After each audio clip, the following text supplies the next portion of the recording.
유진 피터슨이라는 분이 번역한 메시지 성경이라는 것이 있는데요. 그 성경으로 제가 다시 한번 읽겠습니다. 잘 들어보시기 바랍니다. 그러나 사랑하는 친구 여러분, 가던 길에서 벗어나지 마십시오. 모든 바람직하고 유익한 선물은 하늘로부터 옵니다. 빛의 아버지로부터 폭포수처럼 하염없이 내려옵니다. 하나님께서는 속임수나 겉과 속이 다르거나 변덕스러운 것이 전혀 없습니다.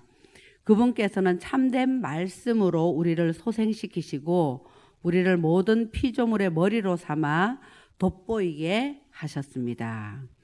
이 번역본을 참고해서 오늘 본문 말씀 제목이 폭포수처럼 하염없이입니다. 사랑하는 성도 여러분, 여러분은 하나님을 어떤 분이라고 생각하십니까? 우리가 잘못했을 때 바로 벌을 주시는 분, 그렇게 생각하십니까? 아니면 반대로 알라딘 요술 램프에 나오는 지니처럼 우리의 소원이라면 무엇이든지 들어주시는 그런 분이라고 생각하십니까? 아니면 내 소원은 끝까지 안 들어주시는 분인 것 같다, 그렇게 생각하십니까? 하나님, 그럼 어떤 분이셨으면 좋겠습니까? 혹 나를 힘들게 하는 저 사람 좀 하나님이 혼내주면 좋겠다, 그렇게 생각하시지는 않으십니까? 머릿속에 하나님 하면 어떤 그림이 그려지십니까? 우리가 생각하는 하나님의 모습, 어느 정도 맞을 수는 있지만 우리가 생각하는 하나님이 진짜 하나님의 모습과는 거리가 멀 수도 있습니다. 오늘 읽은 이 본문 속의 야고보는 하나님을 표현하기를 우리에게 선물을 주시는 분이다, 그렇게 표현하고 있습니다. 무섭게 벌을 주시는 분이나 단지 우리가 소원하는 바를 들어주시는 분이 아니라 선물을 주시는 하나님, 선물을 주시되 폭포수처럼 하염없이 우리에게 선물을 주신다, 그렇게 말씀하십니다. 폭포 보신 적이 있으십니까? 어느 정도 큰 폭포를 직접 보셨습니까? 우리나라에서 가장 높고 긴 폭포는 정선의 오장 폭포라고 합니다. 제주도 천지연 폭포도 참 아름다운 폭포지요. 세계에서 가장 유명한 폭포 하면 우리가 미국과 캐나다에 걸쳐 있는 나야가라 폭포를 꼽습니다.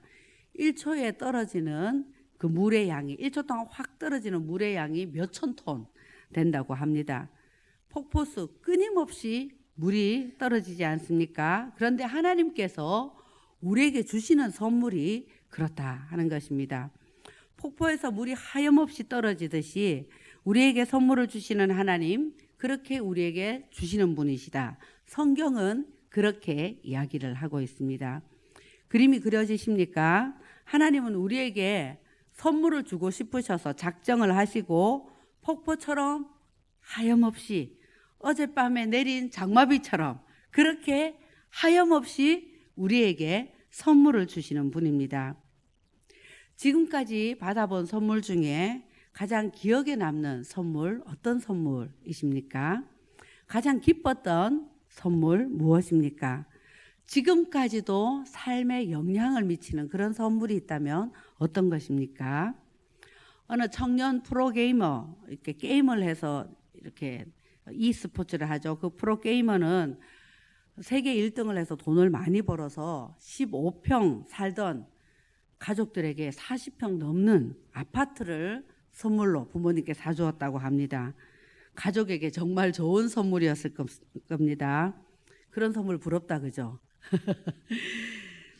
손주가 고사리 같은 손으로 처음 만들어준 카네이션 카드, 우리를 행복하게 하는 선물입니다. 바람직하고 유익한 선물이죠.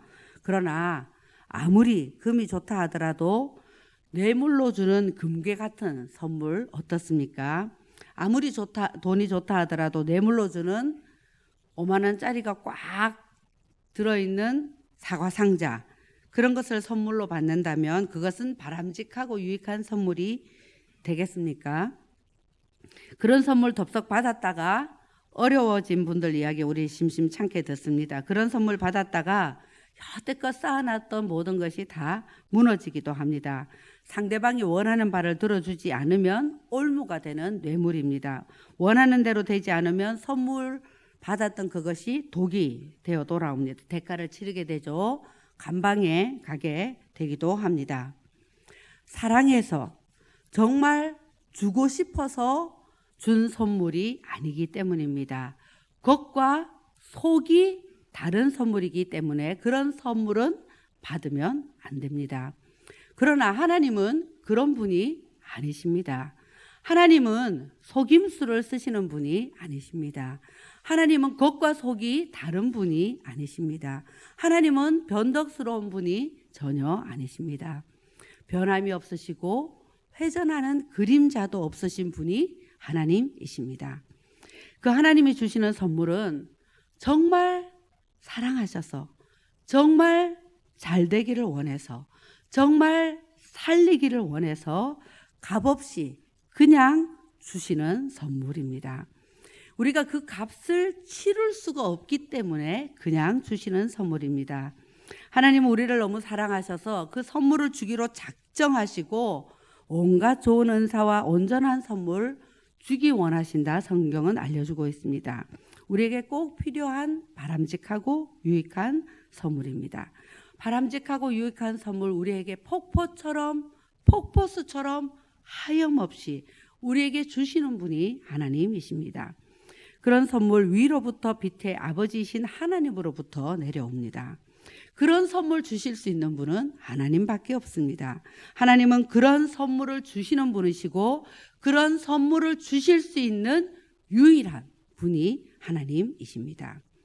그럼 우리에게 바람직하고 유익한 선물, 우리를 사랑하시고 사랑하셔서 폭포수처럼 하염없이 주시는 그 선물 무엇입니까? 출애굽기에 보면 애굽에서 탈출한 하나님 백성들에게 하나님께서 40년 동안 일주일에 6일 동안 7일분의 먹거리를 내려주십니다. 만나이죠. 만나는 하늘에서 내려오는 천상의 먹거리였습니다. 하나님은 하나님의 백성들이 먹고 마시는 일에 응답하셨습니다. 그러니 우리가 하나님 너무 배가 고픕니다. 너무 경제적으로 어렵습니다.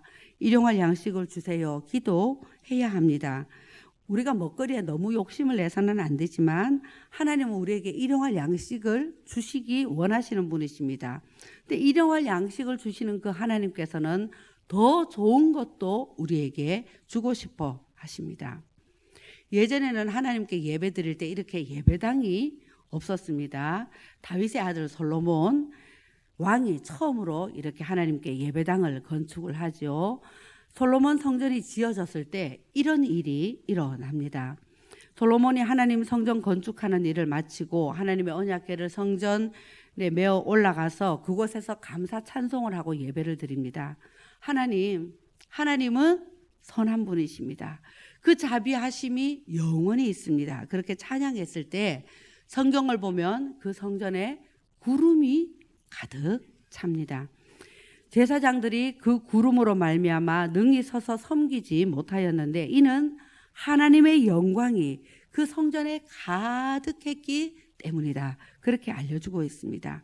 그 당시 하나님의 백성들이 직접 체험한 하나님의 임재하심입니다. 그 예배, 그 성전, 하나님이 그 마음을 받으시고 하나님 자신을 선물로 주셨던 것입니다. 하나님은 우리들이 이 땅에 사는 동안 그저 등 따시고 배부른 그런 수준의 선물을 주기 원하시는 것이 아닙니다. 그것도 필요할 만큼 우리에게 주기 원하시지만 더 좋은 것, 더 선한 것, 더 온전한 것, 더 바른 것을 선물로 주기 원하셔서 자기 자신을 선물로 주십니다. 그 외아들 독생자 예수 그리스도를 우리에게 선물로 주십니다. 오늘 본문 18절 말씀이죠. 그가 그 피조물 중에 우리로 한 첫 열매가 되게 하시려고 자기의 뜻을 따라 진리의 말씀으로 우리를 낳으셨느니라. 하나님께서 뜻을 정하셨습니다. 진리의 말씀으로 우리를 낳으셨습니다. 진리이신 예수님으로 말미암아 우리에게 생명을 주기로 작정하셨습니다. 하나님의 아들이신 예수님, 그 아들이 있는 자에게는 생명이 있고 하나님의 아들이 없는 자에게는 생명이 없다 말씀하십니다. 폭포수처럼 하염없이 우리에게 주기 원하시는 가장 바람직하고 유익한 선물, 영원한 생명, 하나님의 나라, 온전한 평안함과 누구도 빼앗을 수 없는 기쁨의 근원 되시는 예수님을 우리에게 선물로 주십니다. 혹시 여기 계신 분 중에 나는 90이 넘었다 하시는 분 계십니까? 그럼 나는 80 넘었다 하시는 분 혹시 계십니까? 손 한번 이렇게.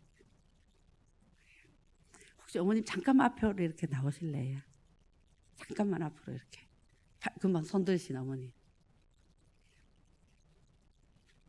제가 선물을 드리고 싶어서요. 한 박수 이렇게 해주세요.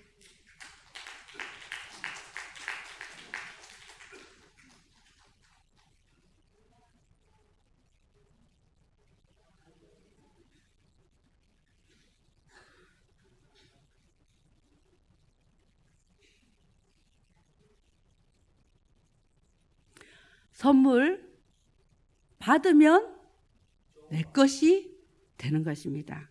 하나님께서 자기 자신의 독생자 예수님을 우리에게 폭포수처럼 하염없이 사랑으로 선물로 주셨습니다.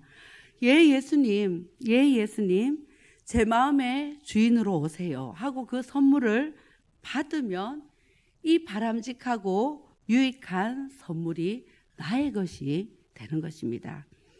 몇 해 전에 친정 아버님이 암으로 돌아가셨습니다. 저희 아버님 청년 때 예수님을 선물로 받아들이시고 하나님의 백성으로 사셨는데 80이 되셨을 때 암이 재발하셔서 더 이상 치료가 하기 힘들게 되셨습니다. 그래서 모두가 가야 하는 그 마지막 길을 가셨습니다. 근데 그 마지막이 참 부러웠습니다. 추석 때였는데요. 시댁에 가 있는데 빨리 오면 좋겠다 하는 연락이 와서 12시가 넘은 그 늦은 밤 불이 났게 친정으로 달려갔습니다. 그리고 아침에 일찍 함께 예배드리고 그 아버님의 임종을 지켰습니다. 아버님 마지막 10일 정도는 곡기를 끊으시고 하나님 앞에 갈 준비를 하셨습니다. 그런데 그 모습이 참 아름답고 멋져 보였습니다. 죽음이 슬픔이나 괴로움이 아니라 또 다른 시작을 향해 가는 여행 길이었습니다. 그 마지막에도 폭포수처럼 하염없이 주시는 하나님의 선물, 얼마나 복된 것인가 눈으로 확인하고 경험하였습니다. 이 땅에서 영원히 사는 사람 없습니다. 아시죠? 우리 모두 언젠가는 주님 앞에 서야 합니다. 하나님의 아들이 있는 자에게는 생명이 있습니다. 다른 것에 속지 마시기 바랍니다. 눈에 보이는 것에 속지 마시기 바랍니다. 다른 길 없습니다. 이 생명을 주시고자 그 아들 예수 그리스도를 우리에게 선물로 주셨습니다. 폭포수처럼 하염없이 우리에게 주시는 그 가장 귀하고 귀한 선물 꼭 받으시고 그 복 누리시다가 천국까지 승리하는 우리 모두 되기를 소원합니다. 기도하겠습니다.